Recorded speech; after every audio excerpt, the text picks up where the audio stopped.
dad works in B2B marketing. He came by my school for career day and said he was a big ROAS man. Then he told everyone how much he loved calculating his return on ad spend. My friends still laugh at me to this day.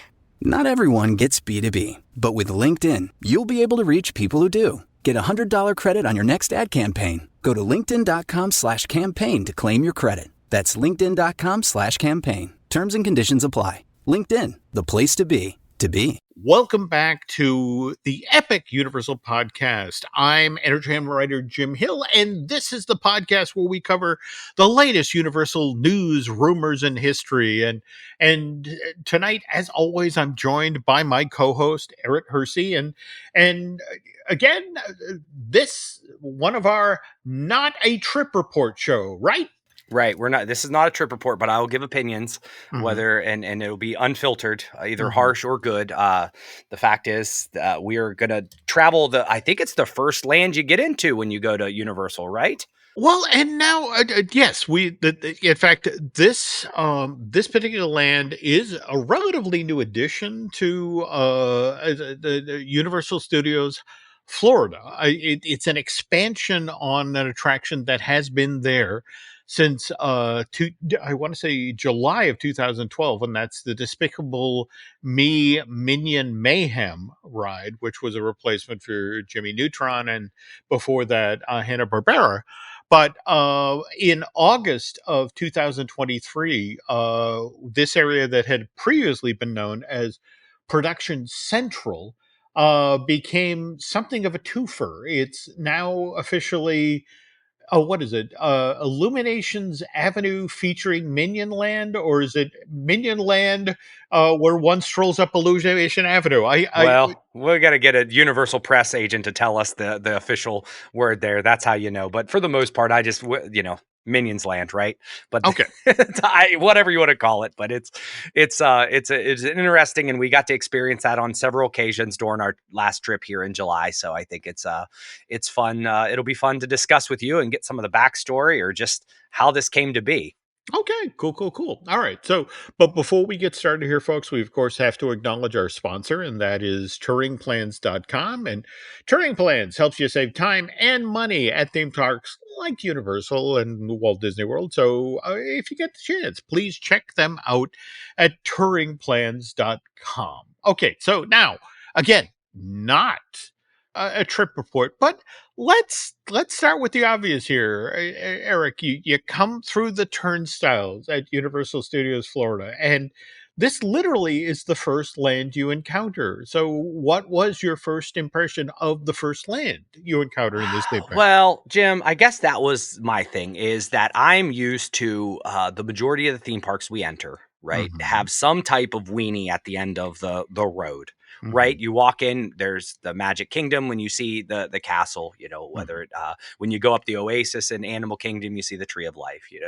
Obviously you see Spaceship Earth from wherever you're standing. You see that immediately. So this was a little underwhelming when I walked through the gate and was like, all right, it's a road. So I mean, I did see that the Despicable Me house, so to speak, on the Minion Mayhem is prominent, right? But truth be told, I have to wonder, because we got their rope drop and they kind of shuffled us over to Hollywood, the Hollywood street. So we saw it, but it wasn't on the path because we were heading to Diagon Alley. That was kind of like, we knew we had to do the whole rope dropping, find the so we didn't really witness, like we didn't walk down it like you would at Magic Kingdom. So I kind of looked at it, I said, okay. And I didn't realize it was Minion themed. I knew there was a Minion Land, but there's not like a giant marquee or anything. It's just a street. So I was a little underwhelmed by that because it didn't really feel like a land. It kind of just felt like, all right, here's a couple themed attractions together. Is that kind of how you would deem it, or? Well, I mean, the interesting thing is that the folks from Universal were very, very generous when they were getting the original Minion Mayhem ride up out of the ground. So I got a number of opportunities to talk to the former Imagineer, by the way, Mike West, who designed this attraction. And in fact, this was the second time that Mike had taken a pre-existing attraction at the park, and as we mentioned just a moment or two ago, that this started off when the park first opened as the Fantastic World of Hanna-Barbera, which was their motion-based simulator taking you through the animated worlds of the Flintstones, Jetsons. Scooby-Doo, and the Yeah, Jetsons. Yeah, yeah, by the yeah. way, a lot of fun even on YouTube if you want to see that Yogi Bear's your pilot and he does not do a good job. On the other hand, I want to say then in 2008, this got retooled and became Jimmy Neutron's Nicktoon Blast, where again, kind of borrowing a page from Hanna-Barbera, you then went through Nick-based worlds, and you Right. did the set of the Rugrats, and then did Fairly Odd Parents, and then journeyed with Jimmy Neutron and Carl to the planet of the giant chickens, and came face to face with Ultra, the Godzilla-sized chicken, and then out of that space, you then journey to Bikini Bottom with Ah, yeah. and by the way, this has a joke. This attraction had a joke at the end that Nancy to this day still randomly just quotes out of the blue. I mean, the movie, the ride film ends with Carl, who is Jimmy's somewhat nerdier friend, and he's got Cosmo and Wanda's wand. And so he's, oh, I could do anything I want with this wand. And so as the attraction is ending, and literally as the curtains are closing at the end of the ride film, you have Carl who is obsessed with llamas, and he's just conjuring up llamas. So he's llama, llama, llama, llama, llama, llama. But the thing is that you see him produce 4 different real llamas, and then the last thing, and looking very confused at this moment, is the Dalai Lama conjured up out of nowhere. And it's, what am I doing here with this fat kid? But yeah, that so again, Nancy every so often would just llama, llama, llama, llama, llama, llama. It's like, okay, this is why we can't take you out in public. No, and that's But why we love Nancy. That those are the kind of jokes I'm all about. but this is the thing. Mike had previously done the change out from Back to the Future, the ride, to the Simpsons ride. And so he was very experienced with the idea of you have to, especially when you have such a precise, well-known IP, you have to do right by that world. And so, for example, when you mentioned you enter the park and you see the Despicable Me house there, and that's the thing. Mike insisted, no, we have to build this house full size. Not only that, we have to have Gru's car parked in the driveway so people know Gru's home. Right. And then once you enter the queue of the attraction, and this, by the way, this opened July of 2012. So it's and boy, did they fast track this. I was going to say, Jim, fill me in here because I know that I've seen, obviously, I've been a dad since 2007. So Yep. like I've seen the Despicable Me's and I've seen all those. I don't know when and how and which order I've seen them in at this point in time, but it all comes back. And I was kind of disappointed that I didn't have enough time to watch them all in succession before we went because like I appreciate the Easter eggs of attractions. yeah. I appreciate like if I've watched the movie, then I go through and you're like, oh, I've seen that. I know what that is. And I didn't get to do it this time. We were too busy binging Harry Potter's. I don't know.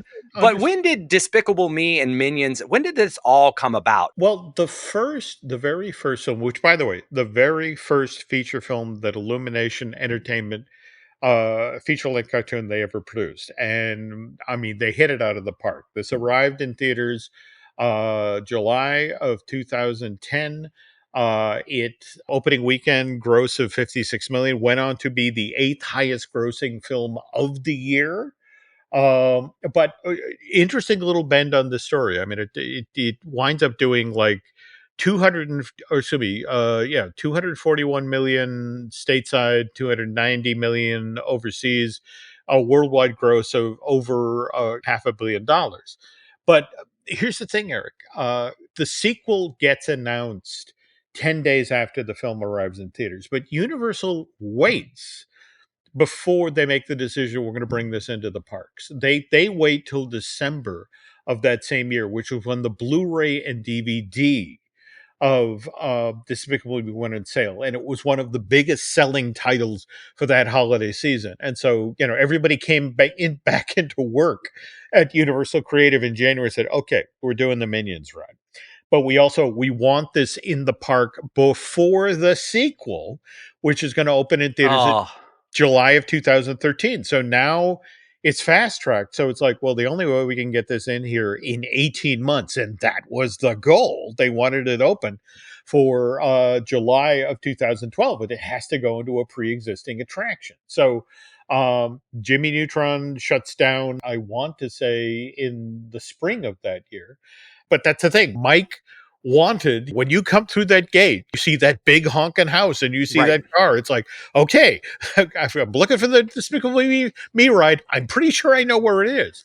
And then what's interesting is if you go through the queue, the idea is this story is set 1 year after Gru has adopted the girls. So it's relatively right after the events we've seen in the first Despicable Me film. And what's a lot of fun is that when you get in that first inside the show building before you get to your pre-show, you're in effectively the living room of Gru's house, which is now obviously the home of some little kids. So, there's crayon drawings on the wall, and for Right. example, the Iron Maiden that's Y- prominently did it's childproofed. It's got Right. tennis balls on the spikes, and Right. No, the queue inside was great. I really appreciated that. I mean, like I said, I would have loved to have gone back and watched some of those to yeah, know what it was in the film, but you could very much tell, like, all right, this was made for that. And I think there's like a pre-show that, we're all standing amongst what would be the living room with all that. And there we go. it was nice to stand there and be able to look at stuff. I always appreciate queues, and Mhm, especially when they have mhm. elements that you can not just look at, a turn back, back and forth. You Oh can yeah. look at things, and they did a wonderful job there. They did. But again, this was Mike making sure that you are in Gru's home, and you know that because so many of the things you saw from the first film are there.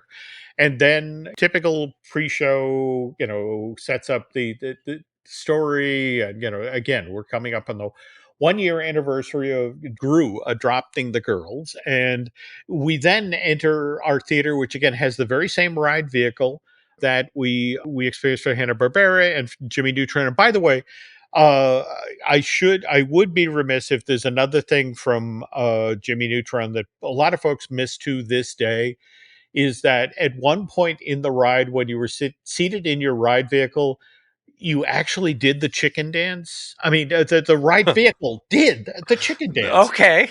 Yeah, I've never experienced that in a theme park, and miss it to this day. No, I have to seek that out because I want to see how I don't understand how that works, but we'll figure it out. Okay. Now, you get into the actual theater, you get in your ride vehicle, but again, Mike wanted bigger. It's going to be bigger. It's going to be better. So they swapped out the production system between Jimmy Neutron and Despicable Me Minion Mayhem. So the screen is now 70% bigger, and it actually uses the exact same projection, 3D projection system that you got with the Amazing Spider-Man attraction over.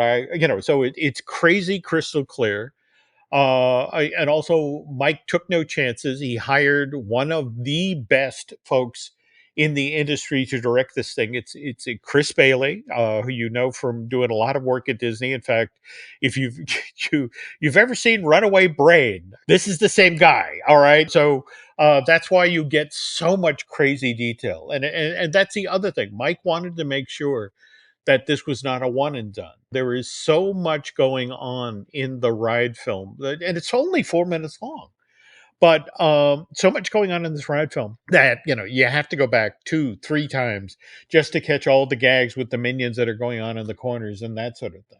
Right. Well, Jim, and I recall seeing it somewhere online, Mhm. one of those Easter egg videos, probably TPM vids or something like that. There's actually the anti-gravity recycling room. Mhm. There's actually the Jimmy Neutron, like old rocket, actually is in there as an Easter egg, Yeah. which is fantastic. I personally love that kind of stuff. I love those Same thing gags of here. Same thing here. so Same thing yeah, here. no, and so I guess, Jim, I will have to say before we move to different attractions and so forth, Mhm. we were this was one of the last like simulator screen rides that we did. It was one of the later in the first day that we got to there. So we already did Jimmy Neutron, or sorry, we already did Jimmy Fallon. Sorry, Right. and we've already did Transformers and so forth. So at that point in time, I can't tell if it was the first one I did. I'd probably be like, yeah, that was amazing.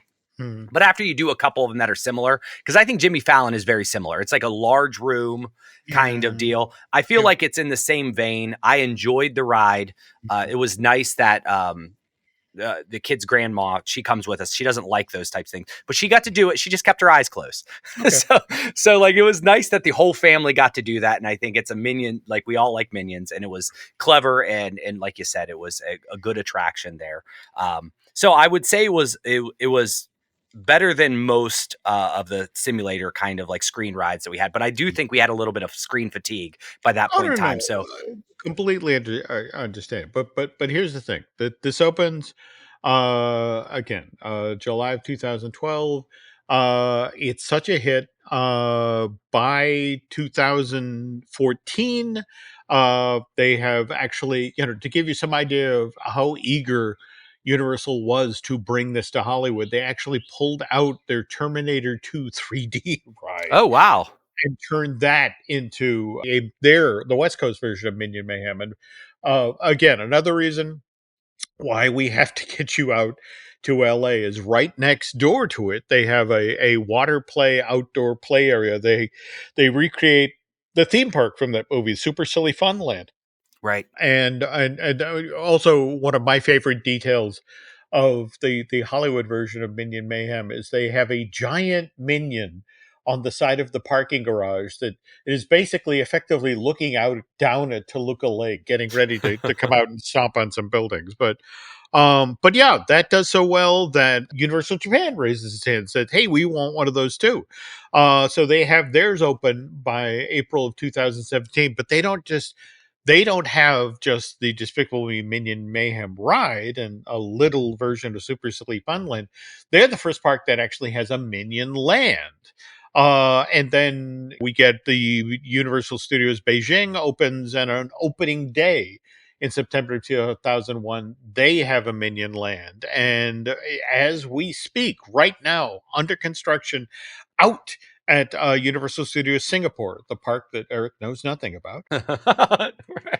They are changing their Madagascar ride, the Great Escape, into a Minion Mayhem. So this was something that was really taking hold in the company. Of course, let's be honest here. We have the 4 Despicable Me movies, and we have 2 Minion films, and a third Minion film being ready now. And so this was a franchise that the company was very heavily behind. And so this is an idea that Universal decided we need to do in Florida as well. And when we get back from this break, Eric's going to tell us about his family's experience exploring this new land at the park, Illuminations Avenue in Minion Land. And we're back. Okay, so we're picking up now with your Not a Trip report about exploring. You finished up your ride on Despicable Me Minion Mayhem, and you're off to explore the rest of the land. What do you find? Well, Jim, so we were able to eat at Minion Cafe. So that was fun. And we kind of enjoyed the fact that Universal, well, they don't have as many sit downs. I believe they only have like 1 or 2 like reservation sit downs in the park. Most of it's like a quick service, but done really well. It is a matter of like they find you a seat, you like use a QR code and you order your meal. But we went into Minions Cafe, which is very, very yellow, very banana-esque. So the food was fine. I mean, we really enjoyed the minion-shaped tater tots. Have you seen these? Like the little potato wedges? I have seen photos of them. I have yet to experience them in person. Yeah, they taste fine. They're good with ketchup, good to go. But they have throughout the actual Minion Cafe, they have like shoots, and it's where it looks like things are moving above a screen. And I guess I really enjoyed Minion Cafe, but then Jim, through me Googling this week, I didn't realize they closed down a Monsters Cafe for this. So now I'm kind of like upset because like I'm like, I liked Minion Cafe, but boy, I think I would have loved Monsters Cafe. It was, I mean, I'm not going to lie to you that they had a nice menu there, but it was very much a celebration of the Universal monsters. So you had a lot of classic posters from the 30s, 40s, 50s up. You had I'm not going to say they had a lot of props. In fact, what's kind of interesting is there are probably more props tied to the Universal monsters to be found in the horror makeup show that Right. they do than they in this restaurant. But it was fun. I mean, but at the same time, it was, as you mentioned, production corridor there at the front of that park is just strange. It's confusing. It's like it's a land, but you kind of walk through it, and it's like where a land kind of almost the way they have it at Epic right now is right. You go through a portal, it's all Yep. land, right? Where here is kind of like a walk through land, and it's like on the right there's minions, on the left there's minions. We'll call it the land, and Yep. I'm fine with it. And there's plenty because they have a cake shop, like where you can buy cake and bakery goods. There's like a popcorn stand, and then you have your Minions Cafe, and then there's also where you can meet. And if there's one thing that I'm upset that we did not get to do is we did not get to meet any of the minions, which is like, darn it, we just didn't have enough time. And, at this day and age, I got a 17-year-old, I got a 14-year-old. Characters are important because we enjoy it, but it's not like the number one thing. Oh, no, but no. But meeting the minions was one of those things. Like, I think we'll absolutely wait out for them. And you can meet them at this, Illumination theater. Well, Right.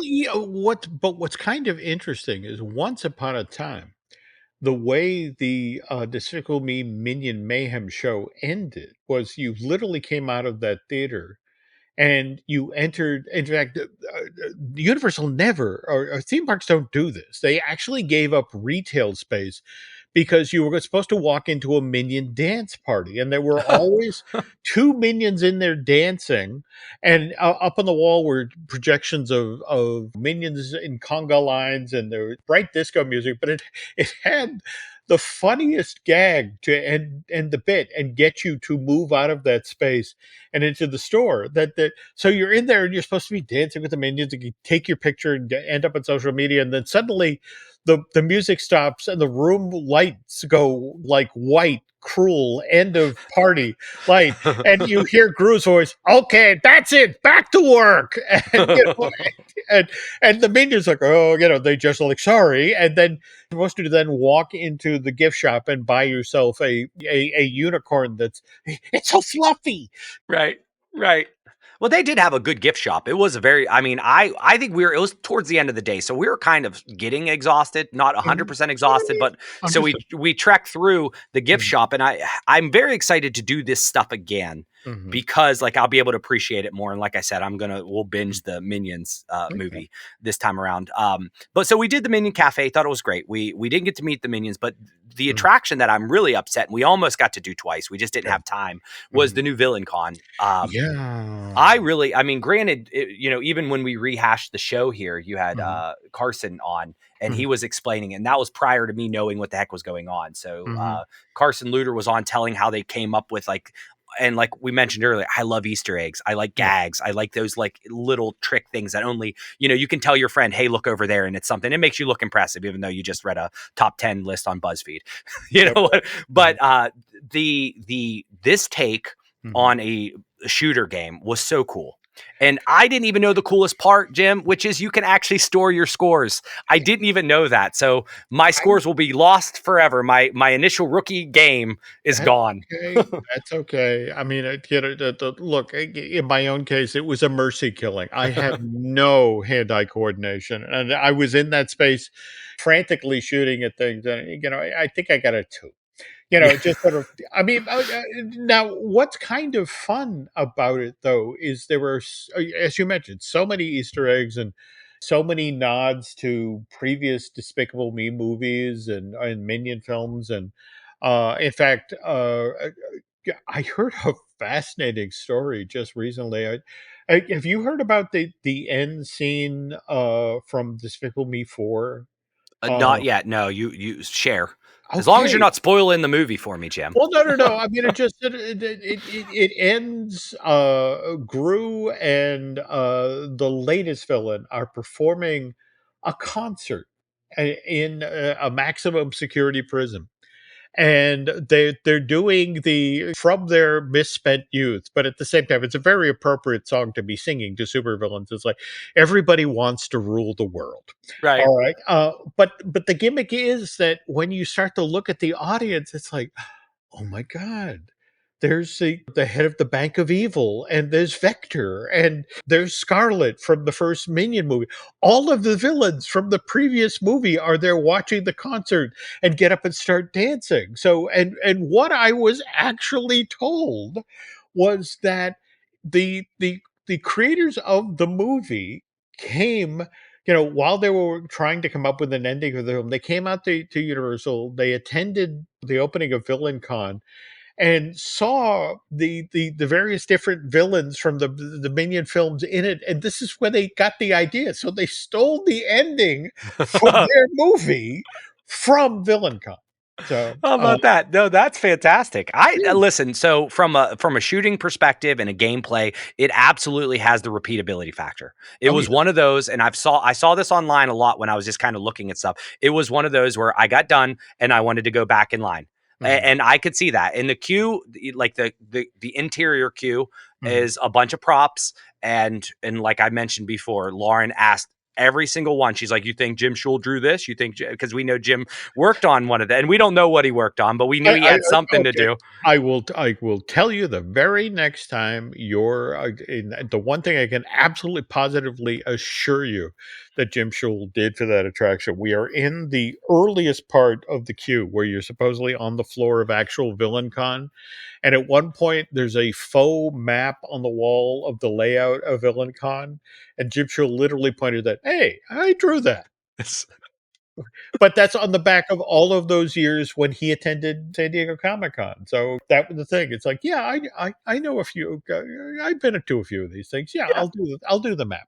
It's great. It was so great. And I really appreciated that ride. It was probably one of my favorites. All the kids enjoy it. And we're nerds. We like the Astro Blasters, the Laser Blast. We like all that stuff. And I thought this one was good. It took a little bit of time to figure out how the scoring worked and everything Oh like yeah, that. And it yeah. sounds like, Jim, you didn't figure out how the scoring works, but Again, the combination of my gaming skills topped out at Pong. All right, and I have no hand-eye coordination, so it was lovely to look at, and I appreciated the crazy detail. And you're not wrong. I right. mean, you could go into this thing multiple times and always have a different experience. Right. And I think for those that don't like that, just standing on the moving walkway and just watching the scenes is sure enough. I started doing that on the Buzz Lightyear ride because like when you're always shooting, you're not really taking in like all the crazy artwork and all the different nuances of stuff. And the last couple of times I'm like, what do I need another score for? I'm like, I'm just going to look at the attraction. So I feel like you could do that over and over and just feel like you're at an airport on a moving walkway. It's a lot more interesting that way. I think they should Okay. take that up. Now, one final little detail, because again, we mentioned how this attraction has been traveling, and we got a version that opened in Japan. I don't know if you saw the news that just today at Tokyo Disneyland that I their version of what is it? Buzz Lightyear Astro Blaster I did see this. Yep. closed. Yeah. Yep. Permanently, Permanently. abruptly. Then so we'll see what goes there. Yeah. Well, And I no, was no, like, this is where the, Wreck-It Ralph version of the shooter game is going, and just gonna lay this out here that, in a weird sort of bend on the, Despicable Me Minion Mayhem ride, because remember that became so popular, it immediately went to Hollywood, and then Japan, and then Beijing, and soon to be in Singapore. I heard something interesting from a friend in Florida that they just spent some money to clean up and make Buzz Lightyear in Florida look as good as it's looked in years. And in fact, they just especially did some work on the Buzz animatronic in the queue, that's great. You spent money on it, and they just ominously said, yeah, and that's the last money we're ever spending on this. And it's just sort of like, why is that? And it's like, well, we're waiting to see how Wreck-It Ralph does in Tokyo, and Ah, if it does as well as we think it is, there we go. So that's that. Well, let me add to pivot. So, do we think Villain Con is going to end up at different? I mean, it has to end up. It has to be known as a success, right? yes, but it does get a little challenging because that building has an interesting footprint, and the notion of, okay, we need to find adequate space to not only have our standing queue but our ride through. Likewise, our area for, and remember, this is post-COVID, cleaning all of those weapons Right. before you Yeah. put them back in. So, there's a lot of parks that have looked at it already, and what's interesting is remember, this thing opened in August of 2023, and a number of the Universal parks around the world supposedly said, get me a year's worth of data and then we'll Right. talk. And so here we are. It's that evidently they collected a year's worth of data and they've handed it off to all the interested parties, and we'll see what happens in the future. So, Well, I can tell you that I mean, I think everybody in our family enjoyed that one. It was a 5 out of 5. We all enjoyed it for many different reasons. But overall, I think from a Minions Land perspective, that portion of the park is very confusing to me, and I still am like, where does Hollywood Rip Ride Rocket fall into place? It doesn't seem like that's in Hollywood. It's not part of Minions Land. I'm like, what's going on here? But so I thought the land was fine, and I think it's absolutely necessary because in a land full of lots of thrills, and maybe not so much for my 7-year-old to do, here is a whole experience of made for 7, but also good for the 17, good for the 40-year-old. And I thought, so this is a much needed area, and I think they did it very well. And I don't think it will slow down because it sounds like Despicable Me and Minions isn't slowing down. no, it's not. On the other hand, you did get on Rip Ride Rocket, right? Oh, I did. Listen, and I used the secret code, and terrified of heights. I didn't like the up, but the soothing sounds of Steve Perry kept me safe, and we listened to lights, and I will do it again as long as I have the right music. Okay. Well, I'm just going to say, make sure you do it in December because you may not get the chance to do it after that. Oh, Jim. Okay, well, that we have some talking to do because I also have questions for you about a guy named Sid Vinyl. So let's table that to another episode, and maybe we'll close up shop today. I got stories and questions. As I dig deeper, Jim is going to be giving us all types of tidbits, and maybe we'll do a Hollywood Rip Ride Rocket episode in the future. Yes, looking back at the ride that used to be there. So, Oh, no. okay. Anyway, Eric. Okay, so until we do that show, where can the nice folks find you social media wise? If you listen, everybody send me your favorite song to listen to on Rip Ride Rocket, and if it's not Led Zeppelin or Journey, then you're wrong. Or I will take Kermit's Rainbow Connection. I will take that as well. But you can do that at Eric Hersey over on X or Instagram. Jim, where can people send you their favorite songs? Well, okay. They can send that along to Twitter, X, or Instagram at Jim Hill Media, and over on Facebook at Jim Hill Media News. And I guess that's going to do it for this episode of the Epic Universal Podcast. So on behalf of Mr. Hersey, want to thank you for listening. And hey, stick around. We've got a listing of what else is going on this month with the Jim Hill Media Podcast Network. Thanks for listening to today's episode, and if you like what you heard, head on over to Apple Podcasts and give us a review. This really helps get the word out about our shows. We also have some other shows on the network that you might like. Each week, we drop a brand new Disney dish with Luntesta. For animation and movie news, please listen to Fine Tuning with Drew Taylor. By the way, you can also check out Drew's other podcast, Light the Fuse, the official Mission Impossible podcast, which he does with Charles Hood. For all things Lucasfilm, why don't you subscribe to Looking at Lucasfilm with Brian Gahn? Likewise, we have I Want That Too with the lovely Lauren Hersey, our weekly podcast that features the latest merch and the stories behind that merch. And Our Epic Universal podcast takes a look at the Universal theme park. So please join Eric Hersey and I on that weekly. If you enjoy theme park history, we also host Manufacturing the Magic with Shelley and Noah Valladolid. That podcast tells the story of how we got the modern theme parks that we enjoy today. Join myself, Len Testa, and veteran Imagineer Jim Schul for our latest season of Disney Unpacked, our first ever video series exclusively for Patreon. These get released first Sunday of every month, and each month we release several exclusive podcasts to help support this video series. I want to thank everyone that supports the Jim Hill Media Network. For more information about podcasts and content, head on over to jimhillmedia.com. So that's going to do it for now, folks. Thanks again for listening, and we will catch up on the next show.